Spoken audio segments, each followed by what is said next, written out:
And we are back with some more Arizona Coyotes franchise mode in FHM 10.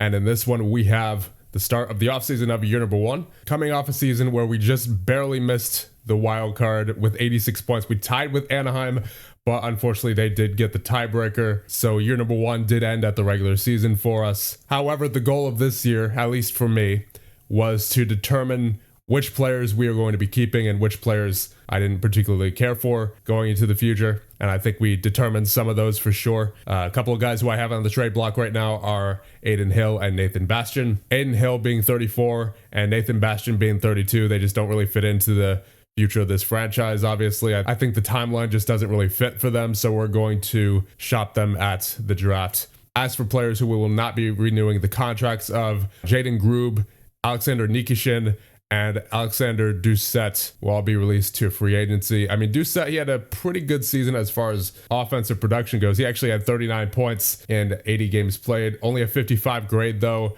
He's not very good defensively, and I think we could do better, you know? So he's going to be on his way out. Other guys who I think we could potentially move at the trade deadline would include Owen Power. He's got a 2-year contract at 8.3. He is on a no trade clause, so our options are kind of limited when it comes to potential trade partners. But if possible, I think I might want to try to move him, see if we can get something back for him. I doubt we'll get much, honestly, just because of his contract. But at least it's not that bad, because it'll only be 1 year left by the time we trade him, right? I'm just not sure how much that cap hit is taking his value down. I might end up trading Bachvist. He's got 3.5 star ability at 29 years of age. Again, another situation where he doesn't really fit our timeline, I don't think. And he's got a good contract as well for his skill level. So I think we might be able to get something good back for him. And especially if that includes, you know, a possibility at getting the first overall pick, so we can get Maxim Midler there. He looks very good right out of the gate. So I would love to acquire the first overall pick if possible, but you know, that's might be a bit of a tall order. So we'll see what happens going into the draft. But first, we have the NHL awards coming up here. So let's get into it. For the Ted Lindsay, Art Ross, and Maurice Richard, it is none other than Connor McDavid. For the Lady Byng, you have Alexander Campbell of Pittsburgh. For the Bill Masterton, you have Nathan McKinnon. For the Mark Messier Leadership Award, you have Nico Hischier. And for the Jennings Trophy, you have Igor Shesterkin. For the heart between McDavid, Bedard, and Dahlin, it is Connor McDavid with 115 points in 82 games played.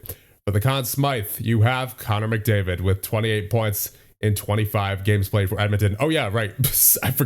Can't believe I forgot to do this. The Edmonton Oilers have won the Stanley Cup in 7 games over the New Jersey Devils. So there you go. The Calder Trophy between Georgios Pantalis, Cutter Gauthier, and Vladimir Nikitin. It is Vladimir Nikitin of Ottawa. 905 save percentage in 65 games played and 1 shutout. For the Norris Trophy between Josh Lee, Rasmus Dahlin, and Adam Fox, it is Rasmus Dahlin of Buffalo, 86 points in 82 games played. For the Frank J. Selke Trophy between Nikolai Voinov, Nicholas Christensen, and Nick Suzuki. That's 3 variations of the name Nick, all for the 1 award. So let's see which Nick wins it. It will be Nicholas Christensen of the New York Rangers with 55 points in 82 games played. For the Vezina between Hugo Alnefelt, Tristan Jarry, and Thomas Kieswetter, it is Hugo Alnefelt of Vegas with a 925 save percentage in 62 games played and 5 shutouts. My goodness, that was a good year for him. And the Executive of the Year between Bill Scott, Chris Drury, and Kyle Dubas, it is Bill Scott of Edmonton with 53 wins. And for the Jack Adams between Morgan Held, Blaine Forsyth, and DJ Smith, it is DJ Smith of Edmonton. All right, we are on June 23rd now, which means we can start signing our prospects.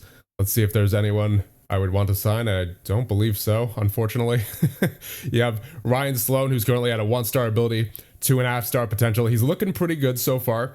I mean, he's got a pretty solid offensive category, pretty good physical category. Needs to work on his mental ratings a bit. Definitely needs to work on defense as well. So he's still got a bit to go, but he is looking like he could potentially at least be a solid depth player of the future if he continues on the trajectory that he's been going. Unfortunately, it doesn't look like we have much else here. Even our sixth overall pick from last year. Yeah, Connor Coughlin, our 6th overall pick from the first draft. Unfortunately, not looking so good so far. I mean, of course, he's only 19. He's still got a ways to go, but you know, it's a little bit concerning, especially with the thing that intrigues me is that he's only got the 2-star potential according to the team scouting, but according to consensus, he's actually a 4.5 star. So that's very interesting. We'll see how he turns out, I suppose. A mock draft, once again, had him at number 1, so it's not like, you know, that was a reach or anything to be picked at number 6. And if anything, it was a steal, at least according to the mock draft, but, you know, take it with a grain of salt.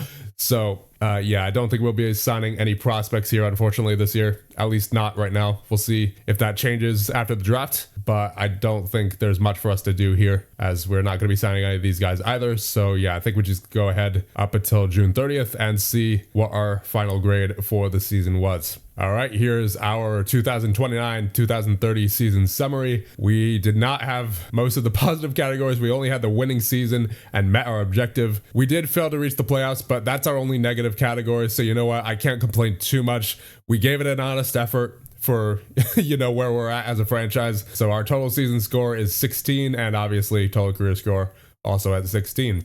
We have 3 available points. I think I'll just put all of them into negotiating for now, and we will advance to July 1st. All right, so we're on July 1st, and here's what our roster is looking like going into free agency. You have LaSalle and Hill. Of course, Hill is on the trade block, so we'll see what we can get back from, and then maybe we'll approach another goaltender in free agency. On defense, you have Bachvis, Power, Veyu, Cedar, Moran, Sather, and Muse. And at forward, you have Keller, Yeager, Michkov, Zimmer, Walton, Fedorov, Stenberg, Beck, Nassane, Kostuk, Malgard, Mustard, Bastion, and Dufour. Once again, want to trade Bastion if I can. So I guess first things first, let's take a look at what is available in free agency. You have Toropchenko as the top ranked forward and Brant Clark as the top defenseman. I don't think Toropchenko fits the bill of what we're looking for here. Once again, we're trying to go in a younger direction here, to at least to start out the GM mode. Brant Clark is 27, maybe. I mean, he's certainly a very good offensive defenseman, but I think where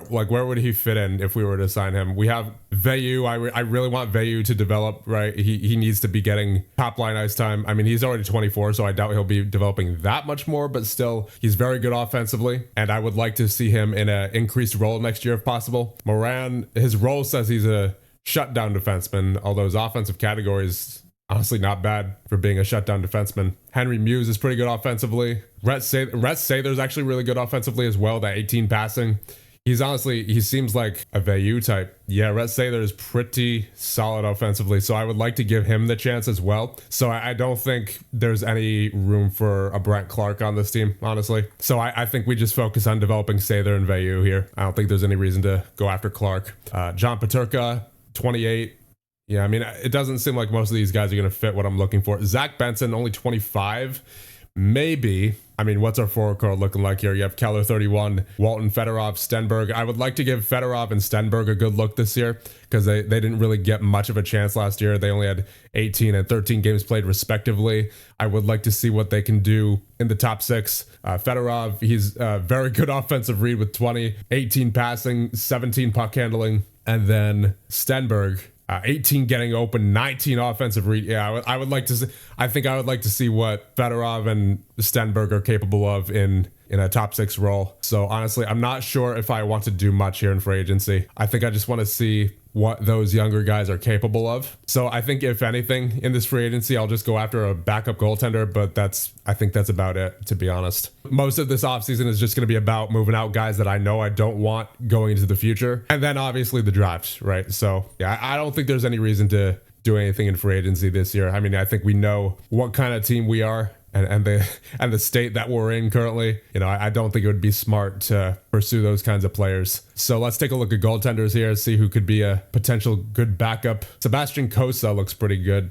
9-10 save percentage last year in 40 games played. I mean, I can't imagine he's going to want a cheap contract though. Oh, really? Only 1.2 for 2 years? That's actually really good. Yeah, I mean, that's considering his success last year. That's a pretty good deal there. What about Drew Comiso? I just want to do due diligence here, but Kosa looks pretty good. In 37 games played last year with New York, he had a 9.14. So Comiso is also a good option. considering his numbers from last year. However, he does have a lot more NHL experience than Mr. Kosa, so he might want more money. Yeah, 5.9, no thanks. So I think we're going to go after Kosa here. He wants a lot less money. So I'll give him 1.5 sounds good. 1.5 for 2 years. Ask for a response and submit. There you go. See what he says. I'll withdraw from Drew Camiso since I know we're not getting him at all. Way too expensive. And I think I'll also go after a third stringer because Cohen Cleaver, only a 1-star ability. Not really too much confidence in him to be able to step into a third string role if needed. So I think we'll go after some 2-star goaltender here as well. It doesn't need to be anybody too special, you know, just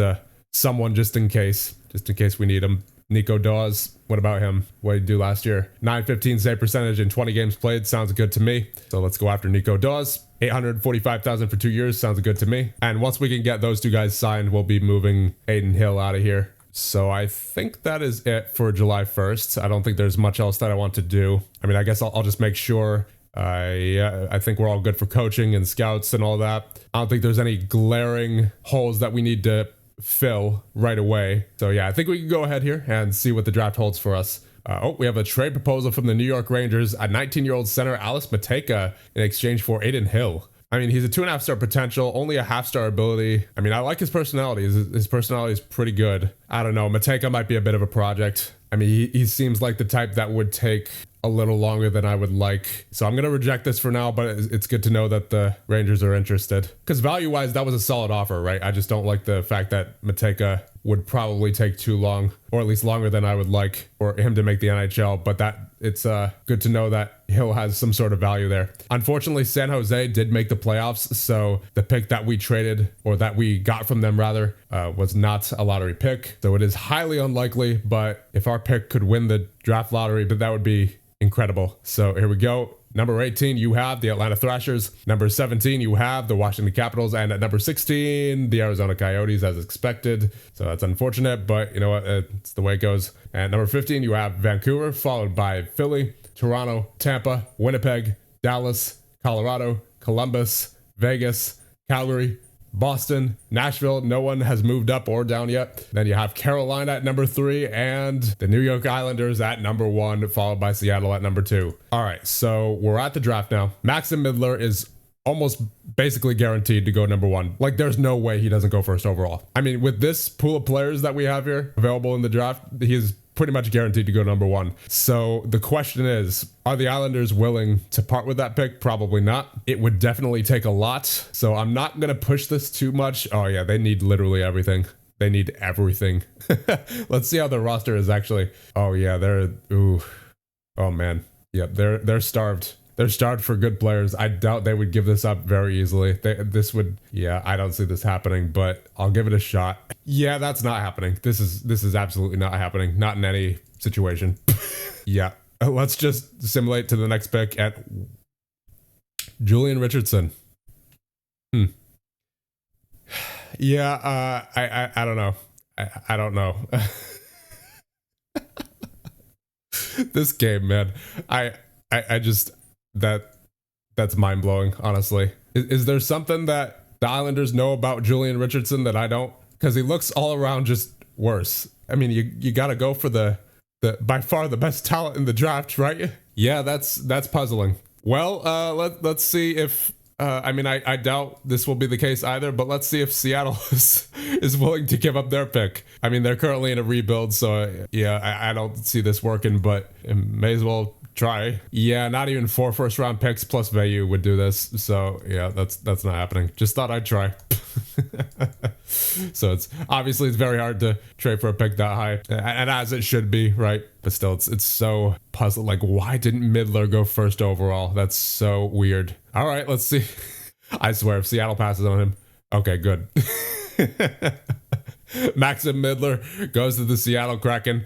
Gotta wonder if New York's gonna regret that sooner rather than later. But you know what? We'll see what happens, I guess, throughout the rest of the draft. I would like to move up to the top 10 if possible, but I doubt that's going to happen. I'll wait a couple of picks. I don't think I'd be able to get 6 or 7, to be honest. So we'll go number 6, Luke Malcolmson to the Calgary Flames. And then at number 7, you have Nicholas Erickson to the Vegas Golden Knights. Then you have Columbus, Colorado, Dallas. Let's see if any of them would be willing to trade their picks here. Columbus is in a rebuild, so probably not. And then there was Dallas, rebuild.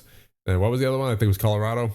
Rebuild as well. Yeah, I don't think we're getting any of those picks. I don't think we're getting into the top 10. So next pick, you have Ryan Stewart to Columbus, Steven Manka to Colorado, and Vittorio Sartini to the Dallas Stars. You have Winnipeg and Tampa up next. Winnipeg's currently balanced, so we might be able to get Winnipeg's pick. What about Tampa? Tampa's rebuild, so I doubt that would be that easy. Winnipeg, though, is a possibility. So let's just see what it would take to get the 11th overall pick here. That being said, I don't want to overextend too much. I mean, unfortunately, they don't want anything that is on their trade block. They don't want Hill as far as positionally goes, right? I'd be willing to give Caden Allen. He's a 2-star ability, 3.5-star potential at 22 years of age. His mental ratings and defensive ratings are not great, so I can't see him really making much of an impact, at least not for us. So I'll put him on the deal. I mean, that's already a well-balanced offer for Winnipeg's first. Now, what if I put Aiden Hill on there? Hardly likely. So he adds negative value, actually, for them. And then how about Buffalo's 4th? I mean, that's a good deal. I mean, honestly, this sort of feels like a fleece. I mean, it pretty much is. But, you know, I do want to keep it somewhat realistic here. So I'm going to go with the Rangers 3rd. There you go. So Allen and the Rangers 3rd for this year. Exchange for Winnipeg's first offer trade finalized. There it is. And now that we have the 11th overall pick, I'm pretty sure that we're going to be taking Adam Selmainen here because he does seem like he will be pretty good based off where he's currently at. So Adam Selmainen, welcome to the Arizona Coyotes. And we will now simulate up to pick number 16. Ooh, Daniel Antison is pretty intriguing. Positioning at 16, offensive read is at 17. Mental ratings are a bit all over the place, but overall pretty good. Physical ratings could use some work. Gets along well with everyone, that's good. 40 points last season in 59 games played and a 73 grade. Like to see that. I think I'll keep looking, but he's definitely the top choice as of right now. Yeah, this is not really a strong draft, unfortunately. I mean, we're at pick 16 here and nothing's really standing out besides Antison, so we'll take him. Welcome to the Arizona Coyotes, Daniel Antison. And now at number 20, so this was San Jose's pick, I believe. Oh, I didn't see the last name at first. Like, I didn't see this guy's last name, Boys. And when I just read his personality, it's like, Boys will adjust to a new environment pretty quickly. And I thought it was just talking about, like, you know, boys in general. Oh, man. So Michael Boys projected to be going at 34. I mean, he's... I don't know. There's really just nothing good right now. We're only at pick 20. Yeah, we're definitely not going through this whole draft. I think we're going to simulate through the rest of the draft after this pick. I might even simulate this pick, to be honest, because there's just nothing. You know what? I might just go for names here. Fergus DeForges sounds really, like that just rolls off the tongue so well. Fergus DeForges. Okay, here's someone somewhat interesting. Joe O'Slattery also has a pretty good name, but he's actually... like his ratings are at the very least intriguing for someone of his ability and potential. But at the same time, I know he doesn't really have that kind of potential. So I don't know. But many of these guys, even the guys who are 2.5-star potential, don't seem like they're going to hit their potential. So I don't know. I guess I'll take Tuorila. He seems like he could do something. I'm not a fan of his mental ratings or his physical ratings. And even some of his defensive categories kind of weak. But honestly, it's better than most of the players that are currently available. So Pekka Turia, welcome to the Arizona Coyotes. Yeah, I'm going to skip the rest of the draft. There's like nothing. All right, let's see. Is there anyone who is signing here? No, definitely not. I guess in that case, we'll look for a team to trade Aiden Hill to. Ideally, someone who is willing to give up a draft pick or prospect. So Buffalo might be able to take him. Didn't we already give a goalie to Buffalo? Yeah, Saros. We traded Saros to Buffalo. Let's look for another team that might need a goaltender. Okay, Colorado, but they're in a rebuild, so I doubt they'd want to give up their prospects or picks. Okay, Edmonton needs a goalie, and they're with now. So Aiden Hill, get on there. Let's see. Honestly, I'm more inclined to take a prospect at this point, just considering how weak that past draft was. Okay, they don't want a Hill, apparently. Maybe I fumbled on on declining New York's trade before, because no one seems to want a Hill right now. He seems to have negative value. Who did they offer again? It was like that 19-year-old center, right? Yeah. Might have fumbled that one. I didn't think there would be that much of a difference in his value now. All right, you know what? I'll just wait for a trade to come in on Hill. And if it's even somewhat fair in terms of value, I'll just accept it, because It doesn't seem that I can get anything much by offering the trade myself. Like, he only seems to have negative value. Yeah, you know, I don't need to rush to trade Bastion or Hill right away. So I've tried shopping Hill and Bastion. I don't think we can get much for either of them really this way. I only got one offer for Bastion from Pittsburgh with Marcus Peterson. Yeah, I don't seem to be having much luck trying to trade Hill or Bastion, so I might just wait. I definitely should have accepted that Rangers trade, but what are you going to do in hindsight? But with that, we have signed Nico Dawes and Sebastian Cossa, so we now have a couple more options in goal. I think I'm going to call up Eli Barrett. He looks pretty interesting. We'll see what he can do at the NHL level next year. But besides that, I think we're just about done here in the offseason. There's not really much to do. I mean, again, I would like to trade Hill and Bastion if possible, but right now it doesn't seem like there's much interest in either of them. So I don't think there's anything left to do here except simulate up to the preseason. Oh, okay. We have an offer for Nathan Bastion from Florida. Jesse Husko, 1.5 star potential. No, not feeling it. And here are the Hockey Hall of Fame inductions for this season. You have Alexander Mogilny finally gets in, and then Ryan Suter, Brent Burns, and Jonathan Quick also all nominated to the Hall of Fame. Oh, another trade offer, this time from Montreal. For Nathan Bastion, it is the 19-year-old Jonathan Canuel, 1/2 star ability, 1 star potential. Man, Bastion's trade value is really not great here. Oh, another trade offer, this time for Aiden Hill from Washington. Jeremy Higgs, I should have taken that Rangers offer. He's 19 years of age, but only a 1/2 star ability, 1 star potential. Yeah, I should have taken that Rangers offer. That was really good compared to these that we're getting now. Okay, an offer from the New Jersey Devils. Okay. All right, I think this is the offer. I think we have to take this. Will McLaughlin of the New Jersey Devils. 1 star ability, 2.5 star potential. Looks like he might actually end up being pretty good at some point. He got some decent offensive ratings, decent all around really, but offensive ratings are definitely his strong suit, it seems. 15 hitting as well. Let's just check his personality just to make sure. Yeah, he gets along with everyone. Okay. Yeah, I think this is it. I think this is the trade for Aiden Hill. I mean, this is by far the best one we've gotten since the Rangers offer. Yep, I'm doing this. Will McLaughlin for Aiden Hill. Welcome to the Arizona Coyotes, Will McLaughlin. So there you go. Aiden Hill off to the New Jersey Devils. Hopefully they get some use out of him. And hopefully Will McLaughlin will end up being pretty good for us. Hopefully we can get Bastion traded. If not, it's not the end of the world. Like, I don't want to get rid of him so badly that I would be willing to give up assets to get him off the team. Like, it's not that kind of situation. If he's going to be stuck on the team, then he's going to be stuck on the team. I'm not going to go out of my way to get rid of him. But at the same time, if a good offer comes along, then I will get him traded. All right, here we are at the end of the preseason, and I think we have our roster set going to the start of this season. In goal, we have Lascelles and Cossa. Unfortunately, Cossa is unfit currently. On defense, you have Bachvist, Cedar, Power, Vayu, Moran, Muse, and Sather. So not much different, if at all, from last year. And then at forward, you have Michkov, Keller, Zimmer, Jaeger, Fedorov, Nasain, Stenberg, Beck, Walton, Malgard, Bastion, Dufour, Mustard, and Kostuk. So once again, besides in goal with Cossa, really not much different from last year. Unfortunately, I would have liked to make some moves, but there was nothing that was really standing out to me. That being said, I will have my eye on several players this year and will be ready to make some moves as necessary. And hopefully during the year, there will be some players that are available on the trade block that are actually interesting and worth pursuing. So with that being said, I think we'll end things off here. And the next one, we will start year number 2 with your Arizona Coyotes.